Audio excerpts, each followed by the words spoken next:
દીકરો સવારમાં આ શું પધાર્યો? બેન જય શ્રી કૃષ્ણ. નીકળ! બેન માંગવા નથી આવ્યો. તો શું ગુડાનો? આ તો તરસ લાગી હતી ને તેમ થયું આ બેન ના ઘીરે પાણી પીતો જાવ. આ તો બે બેઠો કાઢે. બોલો ને મંગુ બેન. એ ગુડા તારા બાપને પાણી. એ જીણિયા આ બેઠો છો શું? ઓલા બાડીએ શું કર્યું ન કર્યું તું જાતો ખરો? બેન એક વાત કહું. પાણી પાયું એટલે હું પૈસા માંગીશ. એ બેન મારે પૈસા ન જોતા, તમારા ફાયદાની વાત છે. હા તો બોલ. બેન તમે કે મારા ફેરવો છો ને? હા. તો તમારે પૈસાની વેટ પડે છે? ના. તમે એક દી બાપુને જમાડો તો તમારા ઘરે પૈસાનો ઢગલો થાય છે. એ હા, પણ બાપુને જમાડી પછી જમવું પડશે. મારો બેટો બાપુને એક દિવસ જમાડવાના પછી તો રૂપિયા વાળી થઈ જાવ.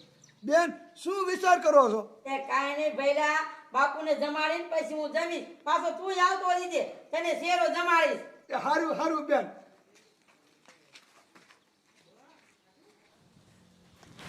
કાળે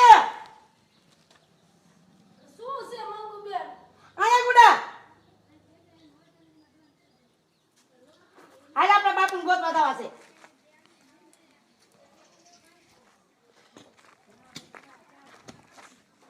કાકારિયા શું થયું? એ ગણ્યા જાડી માની ગઈ, હવે જપ્તે સરશે. એ હાલ હાલ કર્યા તો કમા મૂકીને હારા હમાસાર દેવી. હાલ હાલ.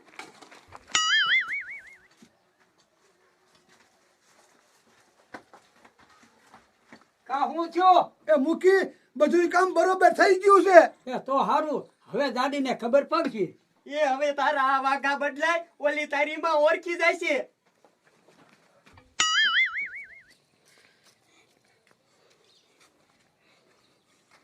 તારી આપણે અડધું ગામ રહી ગયા પણ બાપુ સાઈ નો મળ્યા. પણ આ ઘરે તો હાલ મેર પડી જશે.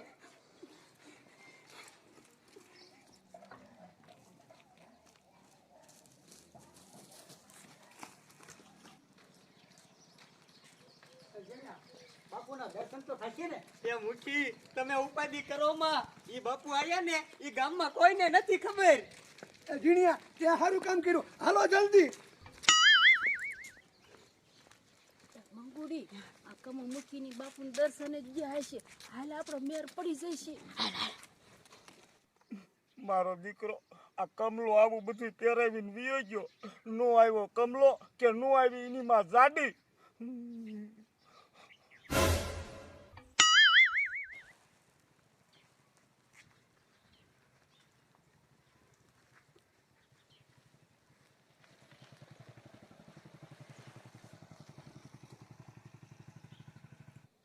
એ જીણિયા બાપુ ક્યારે સમાધિ ખોલશે? એ મુઠી કડીક ટાઢા થઈને બેઠા રહ્યો. બાપુનો મગજ છે બહુ ગરમ. એ એટલે આપણે બોલતાય નથી ને ચાલતાય નથી.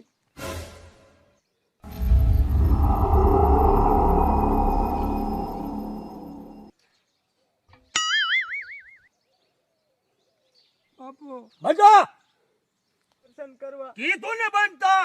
બાપુ આપણે બોલાય નથી ને ચાલ્યા નથી. આયાર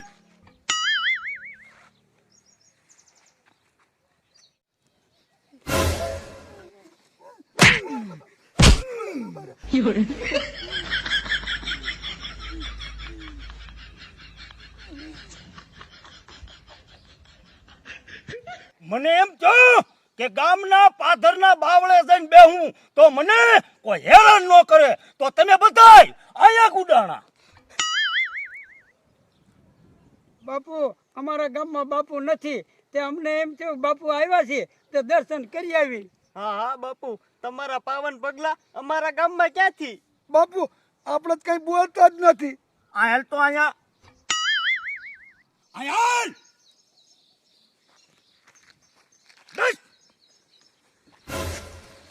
ક્યારનો કેસ કે હું કઈ બોલતો નથી.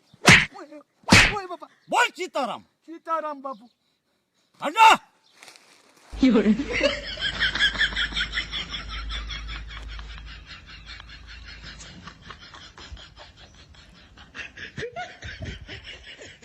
બાપુ સીતારામ. આ હેલ જાડે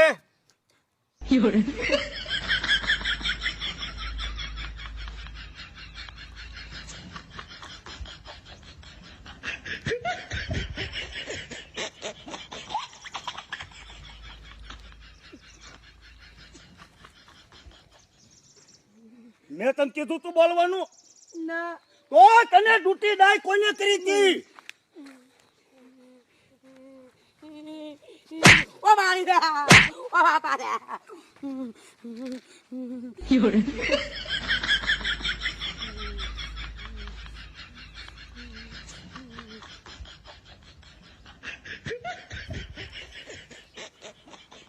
બાપુ ટાઢા પડો અને શાંત થાઓ. હા બાપુ સંતને આટલો બધો ગુસ્સો હારો નહીં. આપણે તો આગી બોલવું જ નથી. તું કેમ લે કઈ નો બોલ્યો આમ તો તું બહુ ડૂટી ડાયો થાતો જાડી તો ઊભી ઊભી થાકી રે. બાપુને કે ને આપણે ઘરે જમવા આવે.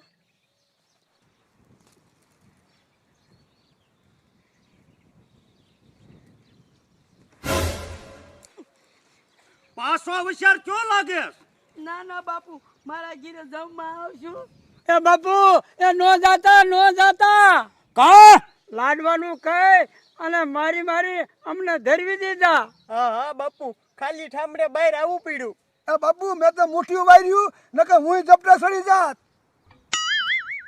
હે જાડે આવું કર્યું તો બાપુ એમાં એવું છે ને બાપુ આપણે કાંઈ નથી કર્યું, આ બધું જાડીએ જ કર્યું છે.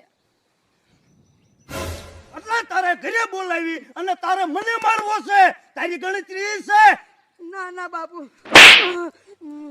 બાપુ મારો વિશ્વાસ કરો. એક બીજા બાપુએ કીધું તું કે બાપુ તું જમાડીને અને તું પૈસા વાળી થાય. પણ જાડી મને જમાડવો બહુ અઘરો છે બાપુ તમે કિશોરી બકરી ભાતના ભોજન તૈયાર કરી નાખીશ. જાડી મને જો ફૂલ સુવિધામાં કાંઈ પણ જો જમવામાં વાંધો પડ્યો તો નો થવાની થશે બાપુ આપણે કાંઈ માથે લેતા નથી. જાડી બોલ બોલ તું શું વિચાર કરે બાપુ મહેમાન ગતિમાં કાંઈ કસર નહીં રહેવા દો. હાલો. એટલે શું એ માયલી આવું ના ના તમારે હારું શું ગામનું ગધાડું મોકલો અહીંયા.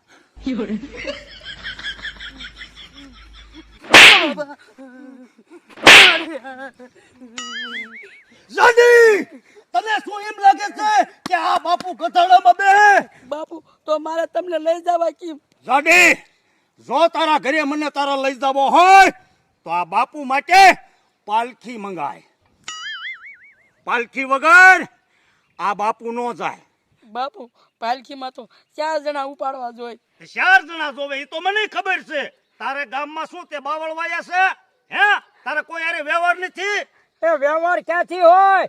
ગામમાં ખાવા બોલાવે અને ધબધબાવે છે. પેલા ખાવાનું કેવું છે અને પછી મારવા છે એમ આવે કોઈ ના બાપ. એ હા હા હું કેવો ભાગ્યો એ મને ખબર છે. હાથ સડી ગયો. એ કમા દાદા તમે બાપુને ઘીરે પગાડી છો ને તો હું તમને લાડવાન ગાંઠિયા જમાડીશ. જો દાદી બાપુ પગે બાપુ પેલા અમને જમાડવા પડે. એ જાડી હા પાડ દે ને બાપુને ઘીરે કેમ લઈ જઈશું? બાપુ મંજૂર છે મને તમને અમારા ઘીરે પાલખીમાં લઈ જાવી. જાડી તો કર પાલખીની તૈયારી કમા બાપા પાલખીની તૈયારી કરો. બાપુ પેલા તમને લાડવા જમાડીશ. હાલો હાલો જીણિયા પાલખીની તૈયારી કરીએ હાલો.